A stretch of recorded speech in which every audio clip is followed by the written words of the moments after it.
Sahabat-sahabat sebangsa dan tanah air, saat ini saya sedang bersama dengan dua orang kreator lucu dan kocak ya. Ada Cak Teguh KV ya. Jadi kalau KV itu maksudnya kelas 2 gitu ya? Iya, kayaknya begitu.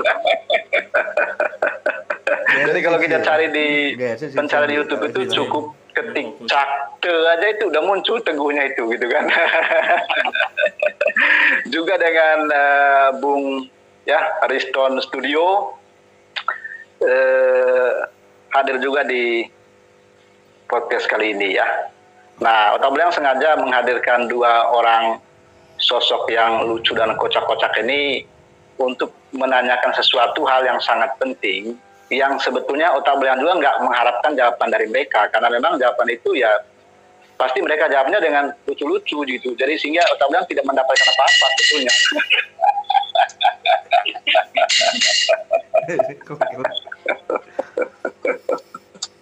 Kok itu bisa pakai di kepala? Kok bisa pakai di kepala? Kenapa jadi kayak lucu, teman nggak jadi lucu mau nih Babe. Ya, karena saya melihatnya dua orang kreator ini juga selama ini cukup intens ya membahas terkait kasusnya yang terjadi antara Triswaka dan Dirga ya. Makanya Otak Belang sengaja menghadirkan dua orang sosok lucu ini yang seperti yang Otak Belang katakan tadi itu, yang pasti bahwa Otak Belang tidak mengharapkan jawaban dari mereka dua ini. Nah, yang ingin Otak Belang tanyakan itu, pertama saya mau tanyakan ke Bung Riston dulu ya. Apakah Bung Riston memantau nggak bahwa ternyata Triswaka juga itu menyiapkan tim pengacara yang berlapis? Jadi ada kasus A dia pakai pengacara lain, ada kasus B dia pakai pengacara lain. Apakah menemukan hal seperti itu gitu? Saya kayaknya menemukan, tapi masih kayaknya. Masih kayaknya ya. Kemarin saya lihat itu pengacaranya si Bambang Tampan dipakai sama Triswaka.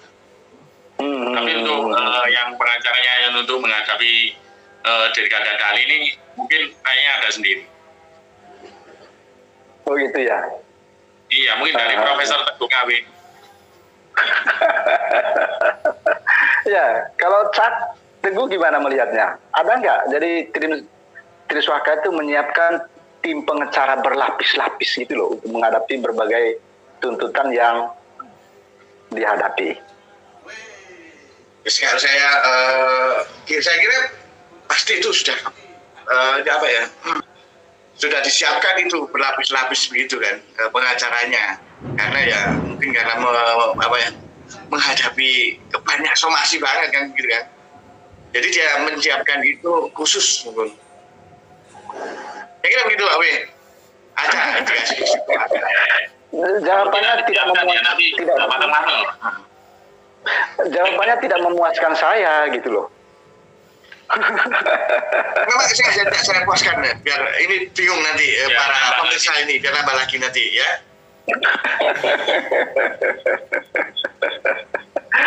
Ya, kalau saya melihat kan pada saat dia menghadapi Erwin Agam itu kan dia ada pengacaranya kan, ada beberapa orang pengacara ya waktu itu, ya kan.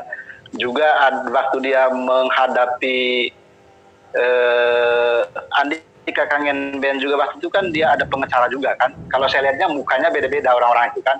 Dan pada saat menghadapi Dirga juga itu kan saya melihatnya pengacaranya lain lagi kemarin itu kan. Kalau kita lihat di berbagai video yang beredar kan. Jadi mukanya ada yang lain gitu. Ataukah mukanya sama yang dilihat oleh Cak Teguh dan Bung Riston gitu. Karena beda Pak. Menurut Pak Teguh gimana? Ya, iya beda banget, beda. Mungkin banyak ya ini pengacaranya Triswaka ini banyak banget memang sudah disiapkan karena ya mungkin karena ini ada indikasi di balik itu ya, mungkin mempertahankan sesuatu yang harga diri. Mungkin harga diri ya mungkin dia harus menang bagaimana caranya kan begitu.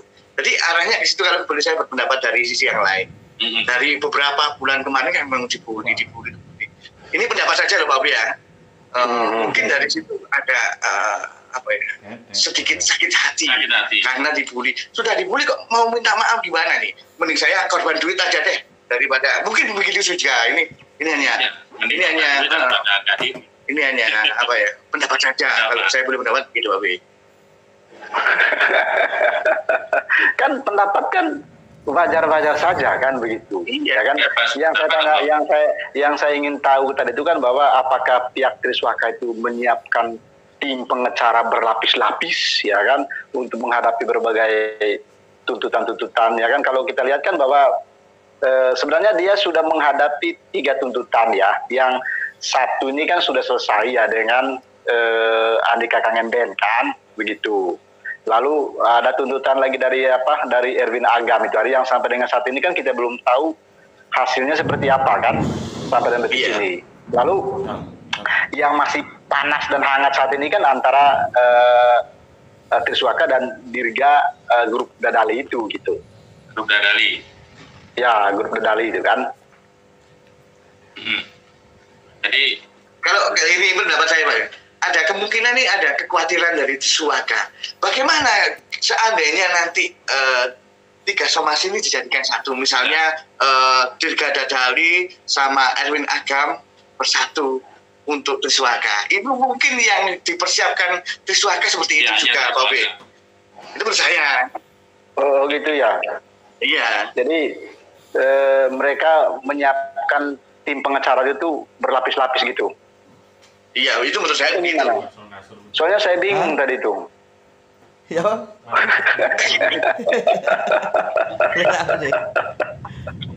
Jadi menurut analisa saya sih kemarin kan juga ada sih saya melihat dari channelnya Dirga Dadali, dia menyatakan bahwa dia sudah telepon Erwin Agam yang begitu. Mungkin yang ditakutkan Triswaka itu Pak Obi. Nanti ketika dia bersatu maka kekuatan lawyernya akan kuat kan gitu ya. Maka dari itu Triswaka juga akan menyiapkan lawyer itu juga. Oh, artinya ketika Dirga itu bersatu dengan Erwin Agam untuk menghadapi kasus dengan Triswaka, lalu Triswaka itu merasa khawatir gitu dengan jumlah pengacara gitu ya, gitu maksudnya? Iya, mungkin juga seperti itu juga. Tapi kalau kita lihat kan jumlah pengacaranya Triswaka juga itu kan banyak juga itu kan? Karena seperti yang Otak yang katakan tadi itu bahwa sebelum menghadapi 2 kasus itu kan juga dia pakai pengacara muka lain juga kan menghadapi Andika Kangenben waktu itu. Lalu muncul lagi pengacaranya yang mukanya lain juga tadi itu menghadapi Erwin Agam gitu kan, menghadapi Dirga Dadali sekarang gitu. Jawab. Artinya pasti mereka juga banyak pengacara ya. Pasti. Ya, apa sih harapan dari kasus ini kalau dari Bang Riston? kalau dari Ingin saya, berakhirkah, ingin damaikah, atau seperti apa gitu? semoga cepat damai lah ini acara seperti ini lah, kasus-kasus seperti ini sudah lah, lupakan lah, nggak usah pengacaraan habis beres karena sudah dipublikasikan kan jadi konsumsi publik. Tapi kan pengacara itu kan legal kan, artinya kalau untuk mendampingi sebuah kasus kan memang butuh pengacara kan? Iya butuh. Iya. Tapi kalau mau main seperti ini ya tidak apa-apa. Kalau menurut saya kan semakin ramai kasusnya kan semakin popularitasnya itu semakin terangkat. Oh gitu ya, ada efek dominonya gitu ya? Efek dominonya seperti itu. Efek dominonya ya. Kalau Cak Teguh? Ya, Mohon gini. Mohon jawaban Cak Teguh itu mohon jawabannya asli ya. Jangan palsu jawabannya. Iya. Karena namanya sudah KW kan, jadi jawabannya juga kalau bisa ya asli lah, jangan KW juga jawabannya kan.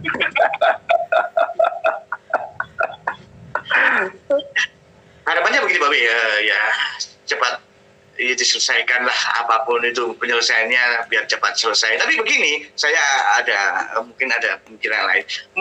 Ataukah begini Babe, ini memang sengaja diulur-ulur supaya kasus ini bisa terangkat sehingga mereka menjadi pembicaraan publik itu bisa juga terjadi.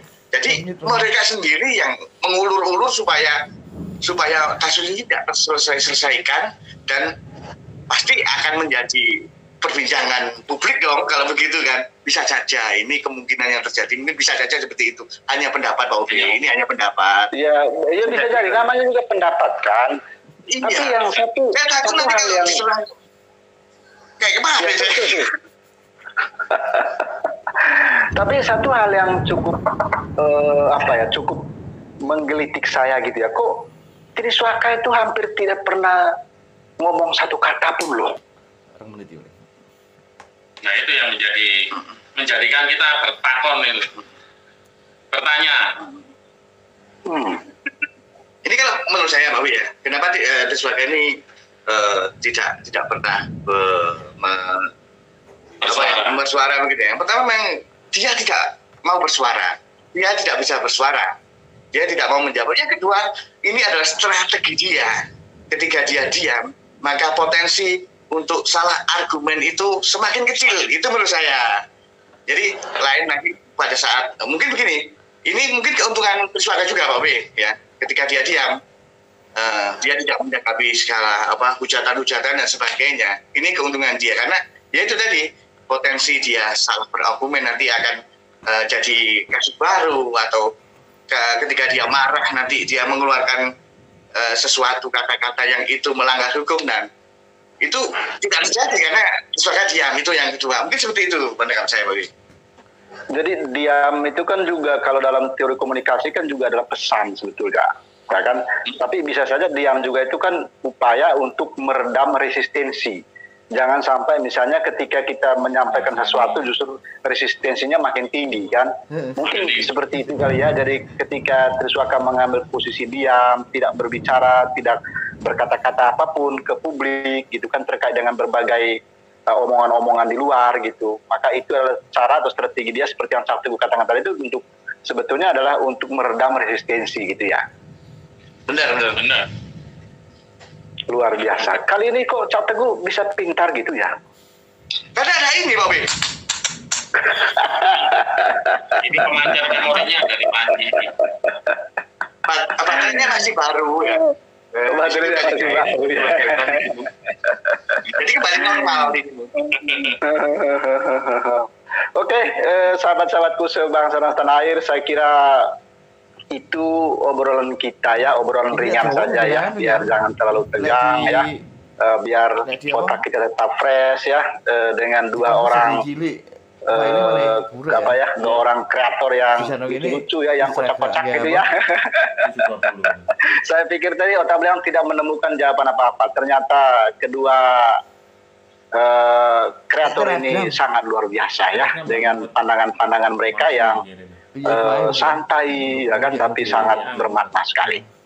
Ya, tentu saja kami luar Kalau biasa. Anda merasa video ini tertarik ya, senang ya, jangan lupa dibagikan ya. Dan kalau Anda juga menemukan kedua orang ini ya, tolong di subscribe channelnya itu Riston Studio dan Cak Teguh KB ya. Jadi siapa tahu nanti Anda bisa ngobrol-ngobrol di tempat mereka ya. Nah, jangan lupa pekikan Otak Belang itu. Salam kebangsaan, salam Pancasila, dan salam Bhinneka Tunggal Ika. Nah, ayo, bisa nggak?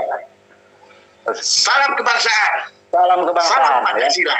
Salam Pancasila. Salam Bhinneka Tunggal Ika. Salam Bhinneka Tunggal Ika.